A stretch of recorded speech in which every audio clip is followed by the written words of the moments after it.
Story 1. The Man in the Closet. My name's Tessa, and I was 15 when it happened. It was late September. The air cooling just enough to make the evenings crisp, but warm enough that most people still left their windows cracked. I'd been babysitting for the Rowans for a couple of months by then. They had one little girl, Mia, who was 4. The house itself was small and tidy. 1 story, 2 bedrooms, a kitchen that opened into the living room, and a long hallway running down the middle. It wasn't the sort of place you expected to feel unsafe in. Mrs. Rowan was covering an extra evening shift at the bookstore, and Mr. Rowan was out of town at a conference. She asked me to stay until 11 p.m. I didn't think twice. She left at 6:30, kissing Mia goodnight in advance and reminding me to lock the front door.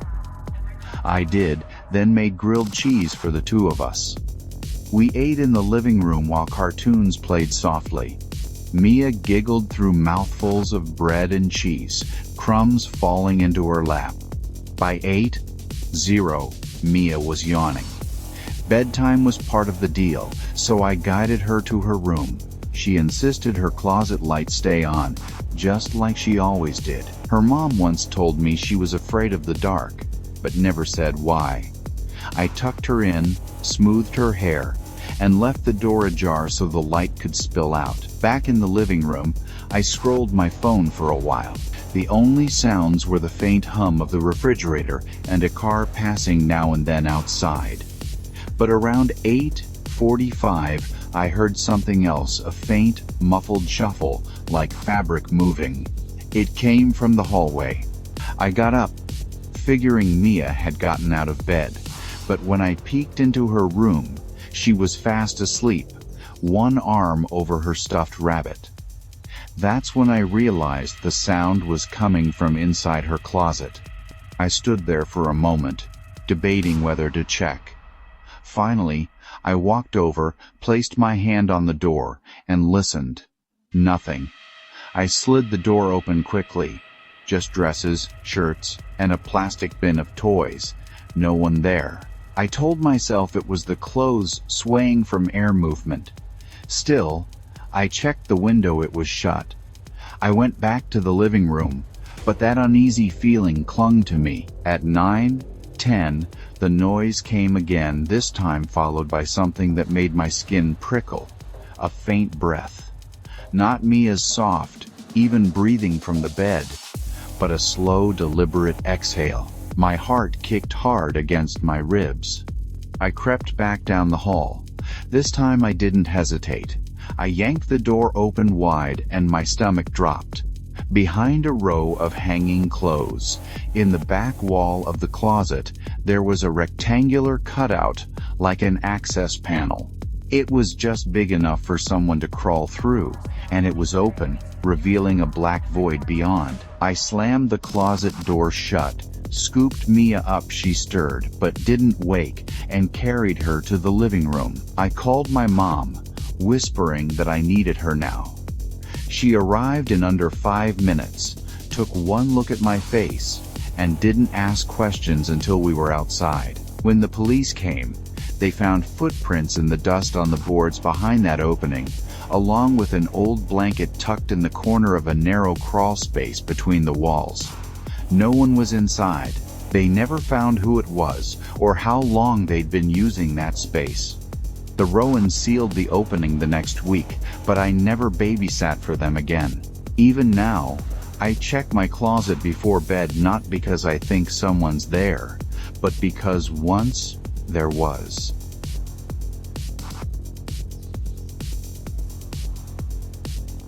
Story 2. The House Across the Street. I was 16, babysitting for the Grants 2 doors down from my place. Friday nights were routine: oven pizza, homework at their dining table, and lights out by 9 for Owen and Emma. Their living room always made me feel a little exposed. It had these huge picture windows that faced the street like a stage, and across from them sat the old Webster house, peeling paint, boarded side door, no curtains. The kids called it the Watcher's House. I laughed the first time, but that laugh always died early, like it ran out of air. That night, rain came in thin sheets, glistening off the streetlight. Inside, the Grants' place smelled like detergent and crayons. Owen and Emma drew astronauts at the table while I sliced apples and pretended not to glance out the window every 30 seconds. Around 8:10, Owen stopped coloring, stared out the window, and went very still. I followed his gaze and saw only rain. "He's there," he said softly. I crouched beside him. "Who?" He didn't answer, just raised his finger to the window and then, weirdly, lowered it, like pointing was against some private rule. Emma leaned into me and whispered, "Don't look too long." It was the way she said it, gentle, like advice, not fear, that made something cold pass through my chest. I got them upstairs early, partly because it was bedtime, and partly because I wanted any eyes to know the show was over. The kids brushed their teeth while I peeked at the front yard through the upstairs hallway window. The rain made the street look like a smear of mercury. Everything was empty. I tucked them in, checked their nightlight, and promised I'd be in the living room. On my way out, Owen said, "If he knocks, don't open." I smiled and told him the obvious. I wasn't opening for anyone. At 9, 7. Funny how exact times fix themselves in your memory. I muted the TV because I heard something soft and deliberate. 3 taps on glass, not on the door, on glass. The taps came again, from the big picture window. I stepped into the lamplight and immediately stepped back because there was a pale shape very close on the other side, not a face, a hand. An open hand resting flat against the window like a child testing a fish tank. I didn't scream. Something about the openness of the gesture short-circuited fear and replaced it with calculation. I slipped behind the couch, crouched, and craned my neck to the side so I could see without being seen. The hand lingered, pressed lightly, then lifted. It had no glove. The fingers were long, and the palm had a dark crescent scar at the base of the thumb. The hand lowered out of sight, and a figure stepped back into the rain. Tall, black jacket, no hat. He didn't try the door. He didn't even peer in. He simply retreated. I dashed to the front hall, threw the deadbolt, slid the chain, and fetched the small wooden wedge the Grants kept to jam under the door. I turned off the living room lamp so the house went from aquarium bright to dim. In the reflection of the window, my own face floated over the street. Across the way, the Webster house seemed to inhale. The upstairs left window looked darker than the rest, and as my eyes adjusted, I realized why. Someone was standing there, not close enough to see details, but close enough that the darkness had a shape. The rain led up to a mist. That's when I heard the side gate clang. The Grants' side yard was latched, not locked. The sound was the latch, followed by the soft thud of the gate swinging into the hedge. I froze and listened for footsteps in the wet grass. Nothing. I went halfway up the stairs so I could see both the hallway to the kids' room and the rectangle of the kitchen doorway that framed the back door's frosted glass. A smudge moved behind it, like someone testing whether their shadow would show. The doorknob tweaked one small testing motion, then stopped, as if the person realized they were being studied. Police headlights finally washed the living room. 2 officers walked the yard with flashlights, then crossed to the Webster house. They swept their beams up to the left window and lingered there.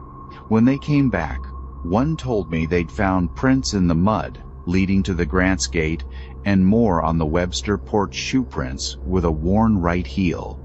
No sign of anyone inside. The officers suggested blinds for the big window. The Grants got them the next day, thick and beige and almost smug-looking. Months later, a developer bought the Webster lot and tore the house down. It should have helped, but sometimes when I pass that patch of new lawn, I still feel watched. I think about the hand on the glass open, patient, and how it didn't want to break in. It wanted me to unbolt the door myself.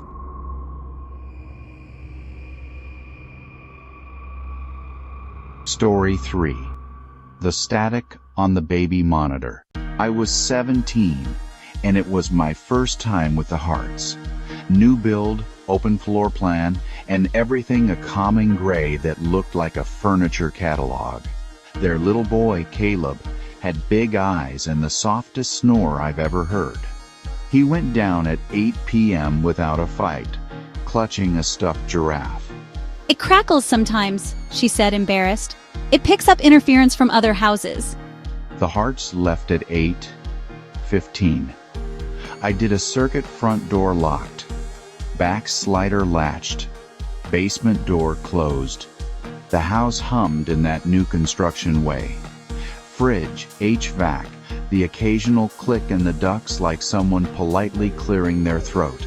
I took the video monitor to the living room, set it on the coffee table, and let a cooking show play low. The screen showed Caleb's crib from the corner.